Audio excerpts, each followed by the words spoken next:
Good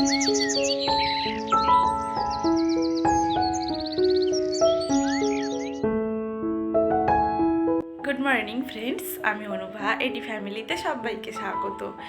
আজ রবিবার আর এই সবে মাত্র উঠলাম। এখনও দেখলে 1:45 বাজে। মানে বুঝতেই পারছো আমার গলা শুনে যে আমি সবে উঠলাম। আর চোখ মুখের অবস্থা দেখো, একদম ফুলে গেছে। মানে কালকে সারা রাত তো বৃষ্টি হয়েছে, যার জন্য কিন্তু প্রচণ্ড ভালো ঘুমটা হয়েছে। তো এই জাস্ট উঠলাম, এবার কাজকর্ম সব শুরু করব। আর আজ রবিবার, ভাবছি একটু ক্লিনিং করে নেবো হালকা করে। এখনও পুজোর আগে সেইভাবে ক্লিনিং করব না, পুজোর আগে একবার ডিপ ক্লিনিং তো অবশ্যই করতে হবে। আর এটা প্রত্যেকটা বাঙালি করে থাকে, আমি জানি। মানে পুজোর আগে ঘরগুলো ডিপ ক্লিনিং তো আমিও করব। এখন পুজো অনেকটা দেরি আছে, এখন থেকে যদি আমি ক্লিনিং শুরু করি তাহলে পুজোর কাছাকাছি কিন্তু আবার ঘরগুলো নোংরা হয়ে যাবে। যেহেতু আজ রবিবার, তেমন একটা কাজের চাপ নেই, ওই জন্য ভাবলাম যে আজকে একটু ক্লিনিং করি। মানে অল্প কিছুই করব ক্লিনিং, তো অবশ্যই তোমাদের সঙ্গে শেয়ার করবো যে আমি কি কাজ করছি আজ রবিবারে। তো তার জন্য তোমাদেরকে আমার সাথে চাই, আমার পাশে চাই। তো অবশ্যই শেষ পর্যন্ত ভিডিওটা দেখো, আশা করছি আজ ব্লগটা তোমাদের ভালো লাগবে। তো চলো কাজটা শুরু করা যাক। সকালেই উঠেই আজকে ভাবছিলাম যেহেতু রবিবার, আজকে কিন্তু আমার ঘরগুলোকে ঝেড়ে মুছে পরিষ্কার করব। আর বেশ অল্প অল্প নোংরা ও ঝুল মতো পড়েছিল, যার জন্য আমি ভাবলাম যে আজকে করতেই হবে। অন্যান্য দিন কি হয় বলো তো, মানে মেয়ে ওর বাবার স্কুল থাকলে আমার একদমই এইসব ক্লিনিংগুলো করা হয় না। তাই সপ্তাহে রবিবারটা রাখি আমি একটু টুকটাক ক্লিনিং করার জন্য। যদিও আমি পুজোর আগের ক্লিন এখনও করিনি, পুজোর আগে আরেকবার ভালোভাবে ক্লিনিং করতে হবে। আর পুজোর তো দেরি আছে, যার জন্য আমি এখন অল্প হালকা হাতেই একটু ক্লিনিংটা করে নিচ্ছি। আর আমি কিন্তু এরকম ঘর ঝাড় দেওয়া ঝাড়ু দিয়ে ভালো করে ঝুলগুলো ঝাড়ি। এই বেশ কয়েকদিন আগেই ঘরগুলো ক্লিনিং করেছি, মানে রান্না পুজো গেল না কয়েকদিন আগে, তখনই ঘরগুলো বেশ ঝেড়ে পুছে পরিষ্কার করা হয়েছিল, যার জন্য তেমন একটা ঝুল পড়েনি, তাও হালকা হালকা পড়েছে। আর আমার ঘরে ঝুল পড়লে না আমার ভীষণ অস্বস্তি হয় যে কতক্ষণ তাকে ঝেড়ে মুছে পরিষ্কার করব। যার জন্য কিন্তু আজকে লেগেই গেলাম ক্লিনিংয়ের কাজে। তো দেখো, প্রথম ঝুলগুলো একটু ঝেড়ে নিয়েছিলাম, নেওয়ার পর ফ্যানটাকেও একটু পরিষ্কার করে নিয়েছি। ফ্যান পরিষ্কার করার পর না এই খাটের পালনগুলোতেও বেশ নোংরা পড়ে, যেহেতু ওখানে জামা কাপড়গুলো মেলা হয়, সেহেতু তেমন একটা নোংরা না পড়লেও মোটামুটি নোংরা পড়ে, তো সেইগুলোই একটু মুছে নিচ্ছি। আমার তো বক্স খাট না, আমার এমনি ইংলিশ খাট, যার জন্য কিন্তু এই পারনগুলো আমাকে প্রায় সময় মুছতে হয়। আর আমি যখন বিছানাটা ঝাড়ি না, তখন ওই ঝাড়ু দিয়ে একবার পারনগুলো একটু ঝেড়ে নিই, ওই জন্য একটু ময়লাটা কম আছে। তো দেখো, তারপর কিন্তু বেডশিটগুলো সব তুলে নিচ্ছি। বেডশিটগুলো আজকে কেচেই দেবো, ভালো রোদ হয়েছে বাইরে, তো কেচেই দেবো আজকে বেডশিটগুলো। আমার বরের কম্পিউটার রুম আর আমাদের বেডরুমটাই ক্লিনিং করছি। করার পর কিন্তু বারান্দায় চলে এসেছি। আর বারান্দায় ঝুল ঝাড়ার সময় না একটা অঘটন ঘটে যেত। মানে আমি তো টুলের উপরে দাঁড়িয়ে দাঁড়িয়ে ঝুলগুলো ঝাড়ি, কেননা আমি হাত পাই না, অনেকটাই উঁচু। তো টুলটা ঠিকঠাক জায়গায় বসাইনি, আর তার উপরে কিন্তু আমি উঠে গেছিলাম, যাওয়ার ফলে কিন্তু টুলটা হেলে গেছে আর আমি পড়ে গেছি। তো আমি হাত দিয়ে আর একটা পা দিয়ে একটু ঠেকিয়ে নিয়েছিলাম, যার জন্য তেমন একটা প্রবলেম হয়নি, কিন্তু আজকে একটা অঘটন ঘটে যেত। তো যাই হোক, কাজ করার সময় ওই জন্য সবসময় সাবধানতা অবলম্বন করাটাই শ্রেয় বলে মনে হয়। তো একটু অসাবধানতা হলেই কিন্তু বিপদ আসতে পারে, তাই না? তো যাই হোক, দেখো এদিকে কিন্তু আমি ঘরের সব ঝুলগুলো ঝেড়ে নিয়েছিলাম।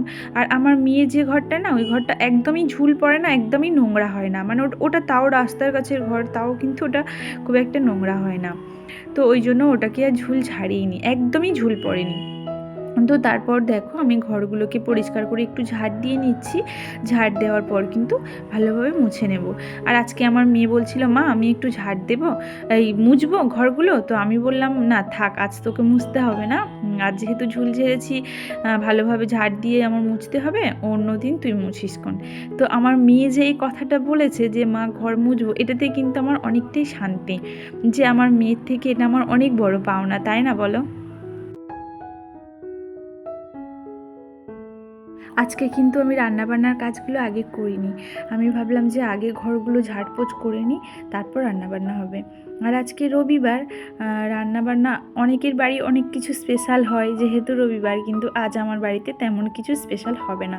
হালকা কিছু করে নেব আর খুব তাড়াতাড়ি হয়ে যাবে। মানে হালকা বলতে কি একটু ডাল চালে কিছু, হয়তো খিচুড়ি টিচুড়িও করে নিতে পারি বা কিছু একটা করে নিতে পারি, হয়তো ডাল ভাতও করে নিতে পারি, যার জন্য কিন্তু আমি একটু দেরি করেই রান্না করছি। আর এখন কি বলতো, এখন আমার হাজব্যান্ডের শরীর খারাপ, সব সময় কিন্তু ভালো মন্দ খাবো বললে আমাদের নিজেদেরই খারাপ লাগবে। হয়তো আমাদেরকে এনে দেবে, ও না করে না, ও না খেলেও আমাদেরকে কিন্তু এনে দেয়, কিন্তু ওর সামনে এই জিনিসগুলো খেতেও খুব খারাপ লাগে। যেহেতু মানুষটা খায় কিন্তু এখন রোগের জন্য খেতে পারছে না, তো ওর সামনে সবসময় কিন্তু এগুলো খাওয়া যায় না, তাই না? যার জন্য রবিবার ও যখন বাড়িতে থাকে বেশিরভাগ সময় আমি নিরামিষ কিছু করার চেষ্টা করি যাতে ও খেতে পারে আর আমরাও খেতে পারি। কিন্তু যাই হোক, দেখো এদিকে কিন্তু আমি ঘরগুলো মুছে নিয়েছি, আর তারপর আমার হাজব্যান্ডকে দেখছি যে আমার হাজব্যান্ড বিছানাটা বেডশিটগুলো পরিয়ে দিচ্ছে। আমি ঘর ঝাড় দিচ্ছি, মুছছি, এগুলো দেখেছে ও বসে বসে, দেখে ওর খারাপ লাগছিল, যার জন্য কিন্তু ওই বিছানার বেডশিটটা নিজে থেকেই পেতে দিল। আর কি বলতো, যেহেতু সংসারটা আমাদের দুজনের, সেহেতু কাজগুলো একটু মিলেমিশে করলে না কাজটাও হালকা হয় আর করতেও সুবিধা হয়, তাই না? আর আমার হাজব্যান্ড কিন্তু আমাকে এরকম টুকটাক কাজে হেল্প করে।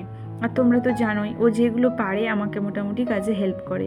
তো আমি গর্ব করে বলতে পারি এরকম জীবনসঙ্গী পেয়ে আমি ধন্য। তো যাই হোক, দেখো এদিকে আমি যে বেডশিটগুলো তুলেছিলাম বিছানা থেকে সেইগুলো কাচতে দিয়েছিলাম, আর কাচতে দিয়েই আমি এদিকে ঘরগুলো ঝাড়পোছ করছিলাম। মানে ঝাড়পোছ বলতে ঝাঁট দিচ্ছিলাম, মুছছিলাম। তো মানে কাঁচা হয়ে গেছিলো, মেশিনেই দিয়েছিলাম।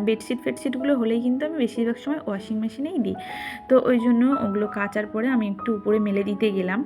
আর তারপর এসে দেখো নাইটিটা একটু চেঞ্জ করে নিয়েছি। আর নাইটিটা না চেঞ্জ করলে যেহেতু ঝুল ঝাড়া হয়েছে, নোংরা গা হাত পা, ওই নাইটি পরে তো রান্না করা যাবে না, যার জন্য নাইটিটা চেঞ্জ করে এদিকে জলের বোতলগুলো আগে ভরে নিলাম।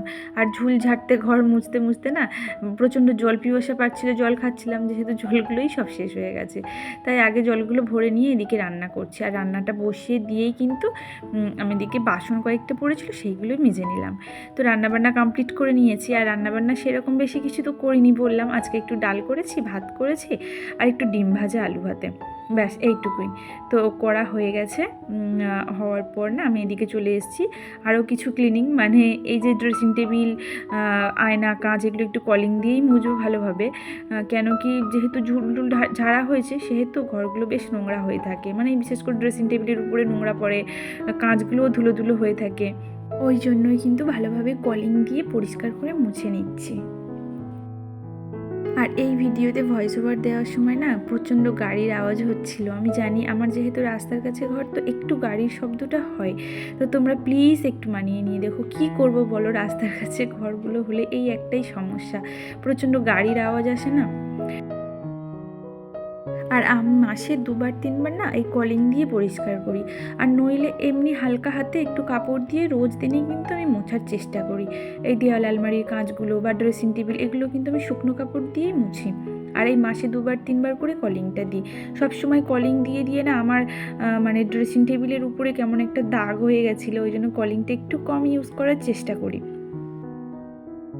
এই পর্যন্ত যারা আমার সঙ্গে আছো, যারা আমার ভিডিওটাকে দেখছো, তাদের কাছে একটাই রিকোয়েস্ট, আমার ভিডিও যদি তোমাদের ভালো লাগে তো একটা করে লাইক দিও।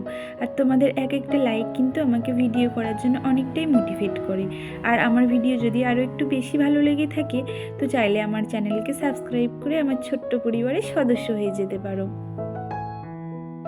আর আমার চ্যানেলে নতুন বন্ধুদেরকে অনেক অনেক স্বাগত। আর আমার ভিডিও যদি ভালো লাগে আমার চ্যানেলকে সাবস্ক্রাইব করে আমার পাশে থেকো। আর আমার যারা পুরানো বন্ধু আছো তাদেরকে তো অসংখ্য অসংখ্য ধন্যবাদ। তো দেখো এদিকে ঘর, ড্রেসিং টেবিল, আলমারি সব পরিষ্কার করে এসেছি কলিং দিয়ে। তারপর এদিকে ফ্রিজটাকে একটু কলিং দিয়ে পরিষ্কার করে নিচ্ছি। ফ্রিজ আর ওই যে কাঁচের আলমারিটা আছে কিচেনে, সেটাকেই একটু পরিষ্কার করে কলিং দিয়ে নেব।